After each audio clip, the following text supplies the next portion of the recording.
Nah, terus sampean ini masuk ke pondok pesantren ini emang gara-gara keinginan sampean sendiri atau memang dipaksa atau karena ajakan sebuah dari yang sudah sampean jelaskan tadi? Oh, Ini Tebuireng. saya mondok di sini itu karena keinginan saya sendiri. Oh, alhamdulillah. Pertama itu sama nenek itu nggak boleh mondok, sama ayah itu juga nggak boleh, tapi sama ibu itu terserah aja mau di mana aja, yang penting sekolah. Gitu. Oh, itu tepuk tangan dulu kepada Mas. Bayangkan dari beberapa anak yang biasanya rata-rata nih Ustaz, seorang anak disuruh sama orang tua suruh mondok, dia enggak mau. Tapi ini beda. Anaknya punya kemauan yang tinggi untuk mondok, tapi ada orang tua, ada yang oh tidak, ada yang iya, dan kakaknya enggak mondok. Ini punya kemampuan yang tinggi. Nah, Cuma gini Ustadz, Apa? emang tiga ini yang kita harus untuk mencetak seorang yang hebat itu tiga-tiga itu harus andil semua. Dari si seorang santrinya yang dimondokkan itu, Ya. yang kedua adalah orang tuanya, yang ketiga adalah gurunya. iya pasti itu. Itu saling harus menghubungkan apa ya, Betul. saling terus, tidak boleh lembek, itu harus Betul. semua gitu. Tuh, jadi motivasi besar kamu mau mondok ya Iya, di Tebuireng. Ini di Tebuireng kamu milih sendiri? iya. Milih sendiri. Dari pesantren yang banyak, kenapa kamu milih Tebuireng? Karena Tebuireng itu pondok yang tua, Pondok terus tua. pondoknya itu pendirinya itu termasuk pendiri Nahdlatul Ulama. Pendiri Nahdlatul Ulama, tidak diragukan lagi Hadratus Syekh. Iya. Masya Allah. Terus? Terkenal dari seluruh dunia. Terus? Terus pondok Tebuireng cukup terkenal dari penjuru dunia juga. Oh iya, tidak diragukan lagi sudah. Iya. Terus motivasi kamu berbesar. Saya mau jadi santri aja. Nah itu apa? Karena keinginan kedua orang tua saya itu ingin jadi menteri agama. Masya Allah. Masya Allah, Semoga ya, semoga. Mas Leo ini jadi menteri agama. Amin. Tahun depan. Amin. Untuk menjadi menteri agama. Cita-cita yang sangat mulia, Ustaz. Sangat besar juga. Iya. Ya mungkin kalau kita bercita-cita lah setinggi langit, mungkin jatuhnya ke bintang. Oh iya. Mungkin jatuhnya seperti itu nanti. Mungkin dia tujuannya Kemenak, meskipun tidak jadi bawahan Kemenak nanti. Mungkin cita-citanya lebih dipertinggi lagi lah. Iya. Jangan Kemenak, mungkin mau jadi di atas presiden apa itu. MPR. Oh, MPR. Iya. Tahu MPR berarti ya, maksud saya tuh bukan menyinggung ke soal pemerintahan. Takut bahaya lah. Maksudnya biar sampean bercita-cita setinggi mungkin. Bayangkan Ustaz, ketika di masa depan ya banyak dari kalangan santri memimpin negeri, oh, Masya Allah. Insya Allah. Insya Allah. Baldatun Thayyibatun. warabun. Amin. Insya Allah seperti itu.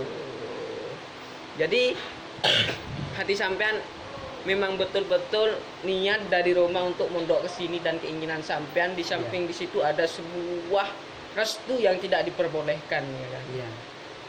Dengan keinginan yang kuat. Tapi semangat tetap tidak pudar seperti awal sampean berangkat. Iya, Tetap. Dulu awal datang itu diantar siapa aja? Awal datang itu diantar kakak, Kakak, diantar kedua orang tua, tua, sama Pak D. Pak D, naik mobil bareng-bareng. Iya. Nah ini saya biasanya sering temu santri baru. Santri baru ini biasanya itu sering nangis di awal. Nah, Iya. udah berapa kali nangis kamu di sini? Udah lupa. Udah lupa saking Iya. banyaknya. Karena faktor apa kamu nangis itu waktu itu? Pertama itu waktu baru masuk itu keinget kalau di rumah itu tidur bareng ayah. Kalau di Tidur sini bareng nggak ayah. bisa. Nggak Apa bisa. itu tidur sendiri. Terus Terus kalau di rumah itu bisa nonton TV, bisa main HP, di sini juga tidak bisa. Mungkin pernah merasakan ketika di hari raya Idul Adha, mungkin momen tangis tuh lebih daripada hari-hari sebelumnya. Mungkin pernah nangis di hari Idul Adha sampean? Tidak, paling cuma batin saja. Oh, Batin. batin. Loh, kok bisa? Padahal hari Idul Adha itu tempat bagaimana ketika gema takbir sudah berkumandang, maka niscaya gema takbir itu menggambarkan sebuah halaman kampung kita di rumah kita, seperti itu kan. Iya, Tentu kita akan selalu ingat. Apakah pernah nangis? Enggak berarti. enggak. karena mungkin udah terbiasa, Udah terbiasa. udah lama. Ya, udah hampir 1 tahun ya di sini. Iya. Udah hampir 1 tahun. Nah, tadi kan gambaran kamu sudah ada di pesantren. Dulunya kayak gini. Ternyata setelah kamu terjun di pesantren, kira-kira bagaimana perasaan kamu sudah berada di Tebireng selama hampir 1 tahun ini? Perasaan kamu gimana? Perasaan saya sangat senang Sangat senang. karena saya di sini bisa mendalami tentang ilmu makna apa itu kitab kuning. Kita kuning. Iya, terus saya di rumah itu kadang jarang-jarang baca Al-Quran, di sini bisa setiap hari baca. Setiap hari Al-Quran. baca Al-Quran. Berarti 1 bulan hatam berapa kali? Enggak mesti, Nggak mesti kan? Iya. Tapi hatam. kadang. Masya Allah. Oke, Terus apa tuh terus? di rumah itu kayak jarang jamaah sholat 5 waktu, kalau di sini mesti jamaah. Masih sholat jamaah. 5 waktu. Oh, Iya. gitu. Alhamdulillah. Jadi kita tahu bahwasanya di pesantren itu dididik dari mulai kemandirian, ibadah, ilmu dan lain sebagainya. Dan tidak lupa pula mereka yang sudah tidur nyenyak dengan bantal dan gulingnya di sini sudah menghamparkan sajadah dan sholat tahajud. Masya Seperti itu Allah. kan? Iya. Seperti itu. Nikmat asik di pesantren itu. Kita iklan dulu ya. Iklan dulu. Oh, ternyata. Diminum dulu. Iya. Bismillah.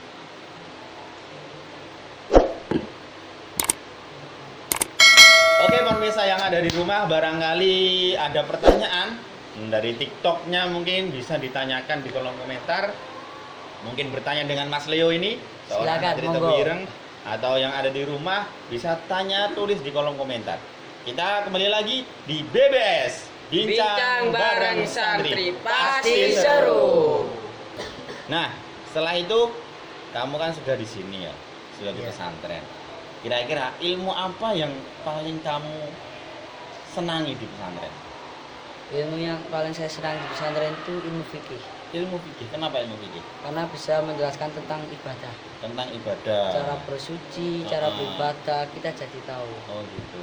Iya. Nah, kemudian sekarang siapa sih selama kamu setahun di sini? Wah, Ustadz idola kamu itu siapa? Ustadz idola saya itu Ustadz Dikam sama Ustadz Subah. Ustadz Kam sama Ustadz Masya Subah. Allah. Tadi kan Kenapa tadi kamu mengidolakan sosok beliau berdua? Karena kalau Ustadz Dikam itu orangnya sabar, Masya Allah. orangnya juga enak. Iya. Kalau orang apa itu Ustadz Subah, orangnya itu kayak tentara, sigap, Wah, tegas Cet- besar cet- katanya. iya. Wah, kekar. gitu, Masya Allah. Oh, Jadi, gitu. kamu nanti akan menjadi sosok seorang Ustadz Hikam dan Ustadz Subah ya. Oh, kalau memang antara dua jiwa Ustadz Ikam dan Ustadz Subah menjadi satu, Dijemput jadi menjadi satu. Leo, Masya Allah. langsung blek jeblas. Itu akan menjadi apa mungkin? Gak bahaya tak? Jiwa penyabar dan sikap tegas itu pasti ada. Iya. Kemudian ini yang terakhir, apa yang sudah kamu rasakan sebelum dan sesudah kamu masuk pesantren? Semisal sebelum saya bangunnya sulit, tidak pernah gini, tidak pernah. Setelah masuk pesantren saya jadi gini. Iya. Perubahan apa yang sudah kamu rasakan? Sebelum saya masuk pesantren itu tidak pernah sholat tahajud. Oh. Sholat subuh itu juga jarang-jarang. Bangun saya paling jam 6, jam 5 itu. Heeh. Paling awal, Iya. Paling awal. Kalau paling awal. terus bisa masuk pesantren itu saya bisa bangun lebih awal, kadang ya jam 3. Habis itu langsung sholat tahajud berjamaah. Terus bisa apa itu sholat subuhnya juga bisa rutin di sini. Oh gitu, alhamdulillah. Oh jadi banyak perubahan baik dari segi waktu, manajemen waktu, ibadah, nah, sama pendapatan ilmu. Nah, Masya Ada Allah. sebuah Itu perubahan. baru hampir 1 tahun, Ustaz. Bayangkan kalau 3 tahun lulus SMP Udah. atau lanjut lagi Nggak bisa kali ya, bayangkan lagi 6 saya. tahun, Masya Allah. Mungkin- Inilah jadi kader-kader penerus ulama masa Mungkin depan ini. ia menjadi persaingan bagi para malaikat. Wah. Bersaing sama malaikat lah, jangan manusia udah gak selevel ya. Oh gitu. Oke. Jadi pemirsa mungkin cukup sekian. Jadi apabila nanti ada pertanyaan-pertanyaan yang mungkin sekilas pesantren itu kayak gimana, kehidupannya seperti apa, asik atau enggak. Nah, kalian bisa tanyakan di kolom komentar. Atau nanti bisa pemirsa bisa request atau bagaimana. Iya. Jika Atau kita- bertanya bahas apa. Nah, request. bisa tulis di kolom komentar. Nah, semua. Tentang Jangan pesantren. lupa klik tombol subscribe-nya. Jangan lupa like, share, and comment. Jangan lupa itu. Oke, itu bisa. Oke, dari diri kami apabila ada kesalahan baik perkataan atau perilaku, mohon maaf yang tiada tara. Akhiran, Assalamualaikum warahmatullahi wabarakatuh. Waalaikumsalam. BBS Bincang Bincang bareng bareng santri santri, pasti seru.